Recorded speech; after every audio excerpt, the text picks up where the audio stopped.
I want to touch on this because of where the state of this story is now. Now the state of this story is, oh my God, this guy conned everybody and built up this GoFundMe and was, tricking it off at the strip club and all of this stuff. And my thing was, well, how did this happen? What happened to the space to where this happened in the first place? And I feel like the things that I really gravitated to the red pill space for, with the self-improvement and this brotherhood of having strong, capable men in your circle and you guys being the best you can be and affecting your community and things of that nature. I feel like that part of the sphere has been lost, not primarily because of the content creators, but I think because of money. Uncle Al, aka the algorithm, aka the the being, the entity that is being input by the consumer, who is the viewer, has turned that space into something that gave guys a place. Well, some guys, because this is what has happened. There's a segment of guys that I don't think are interested in self-improvement. They're not interested in a brotherhood of guys improving themselves so they can affect their community. They're just more interested in videos of chicks getting their comeuppance, of videos of chicks getting told off. And it's almost a bloodlust for it.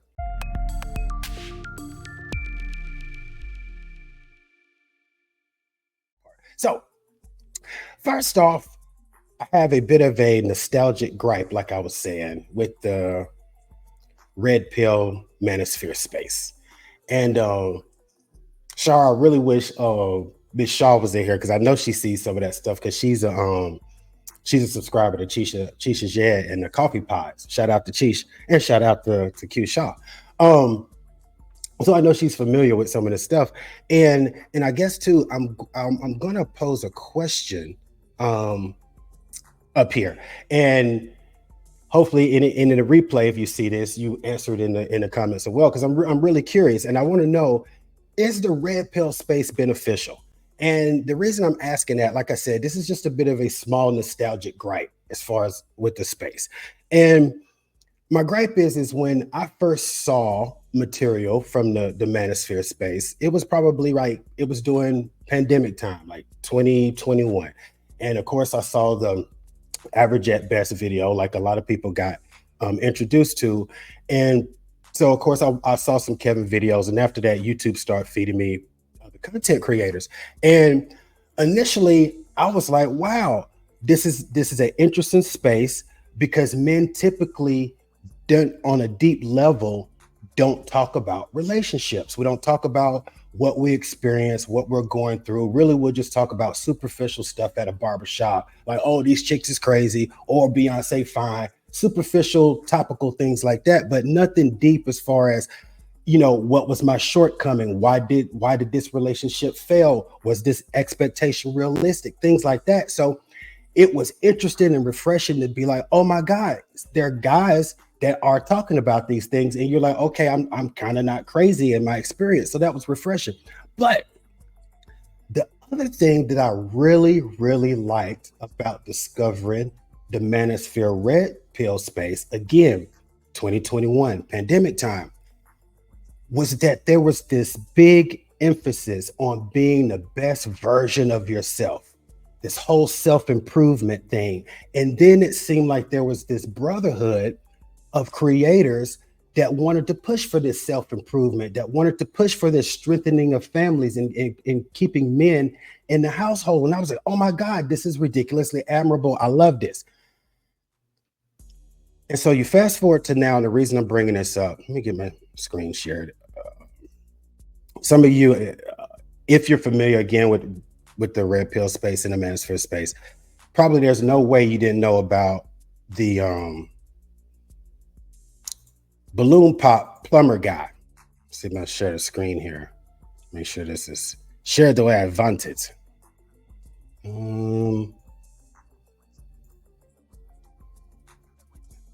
Yeah, let's make it. I want him bigger. Yeah, let's make me little. Okay, yeah. The balloon plop, balloon pop plumber guy. And the reason I bring this up is because I feel like, I mean, I'm not going to find a video and play the video because I'm pretty sure most people have seen this video at this point. And I want to touch on this because of where the state of this story is now. Now the state of this story is, oh my God, this guy conned everybody and built up this GoFundMe and was, tricking it off at the strip club and all of this stuff.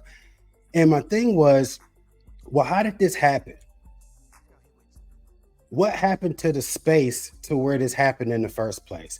And I feel like the things that I really gravitated to the red pill space for, with the self-improvement and this brotherhood of having strong, capable men in your circle and you guys being the best you can be and affecting your community and things of that nature.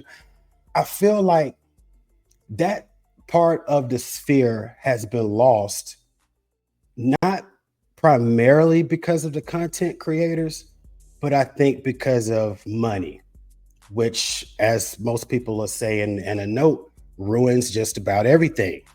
And oh, Kiana's traveling today. Okay, all right, makes sense. Where's she going? I bet you know. And the reason I say money has ruined it is because most people build these channels, they build subscriber bases, they build these watch hours. For what reason? Yes, some people have something they want to get off their chest and have ideas that they want to get out, but most people want to make money. They want to make that coin. And what happens is, Houston, all right, H-Town. What happens is the Uncle Al, aka the algorithm, aka the the being, the entity that is being input by the consumer, who is the viewer, has turned that space into something that gave guys a place. Well, some guys, because this is what has happened. There's a segment of guys that I don't think are interested in self-improvement. They're not interested in a brotherhood of guys improving themselves so they can affect their community. They're just more interested in videos of chicks getting their comeuppance, of videos of chicks getting told off. It is almost a bloodlust for it. So that they don't care about anything else but just seeing chicks getting told off. And so the creators in that space, I don't want to say they're trapped because they have a choice, but if they're motivated by using their time that's going to generate them the most income, they're going to pay attention to what the algorithm is telling them and what the analytics is telling them. And that's telling them that they have to almost cater to this bloodlust of telling chicks off. And I'm going to get off of this, but the reason I was bringing this up is because the plumber guy, he came on the Pop the Balloon show. And for some reason, I saw this clip of him almost like within hours of him being on the Pop the Balloon show, which was funny because it wasn't from anybody I was subscribed to. It was just from a person that YouTube was like, hey, check this out. And I guess maybe it was trending at the time. So I looked at it, I saw the guy, and I was like, oh, once the sphere gets a hold of this, they're going to dissect this dude. And the following day and the following couple of days, I did start seeing videos, but they were not dissecting this dude. It was, dude knows his worth, tells chicks off, confident males hold chicks accountable, blah, blah, blah. And I was just like, where's the masculine frame that you guys always teach? It is like, yeah, he's a gym rat, but that's not the masculine frame I'm talking about. Because if you go back and you watch this video, or if you saw it originally when it came out, dude was reactionary to everything, which showed me that he was prepared for rejection, that he had to have comebacks and quips as soon as he heard them. with a fictitious queen in the middle of it. Oh, queen, I was looking at all the hair on your arms. Oh, queen, the feeling is mutual. You ain't my cup of tea either. And I'm just like, dude, anybody realistic knows that they're gonna have balloons pop. Cool. Like I know if I go on there, I might be lucky to have 2 or 3 people still out of 10 still holding the balloon. I'm not young anymore. I'm a slim dude. I don't have a beard. I'm not chocolate. Like people have their preferences. So these things get you popped. But you don't sit there and react. But every time somebody says something, but he did, they didn't come at him crazy first. Somebody just popped a balloon and then he came out with the insults. They didn't check that. They also didn't check the fact that if we flipped it and made him a female, none of the buttons work on his shirt. Everything's tight. If he was a female, the sphere would have, or the fans of the sphere would have dissected him as a chick and been like, he's dressed like a 304. They overlooked all of that. And so then you fast forward to what, this past week, and now it's, oh, we may have gotten conned. And shouts out to the Duke. The Duke was on it like almost from the beginning. He was almost on it from the beginning. He had posts back last week. Last week, 6 days ago, man from the Pop the Balloon guy played the dudes that donated to him. This guy was throwing money in the club right after the GoFundMe hit 14K.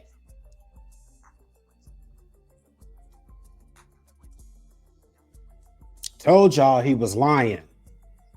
And so my thing was, why did everybody have to go back and be like, and do all of this investigating on this guy? Because there was a bloodlust for the beginning of people of seeing some chicks getting told off.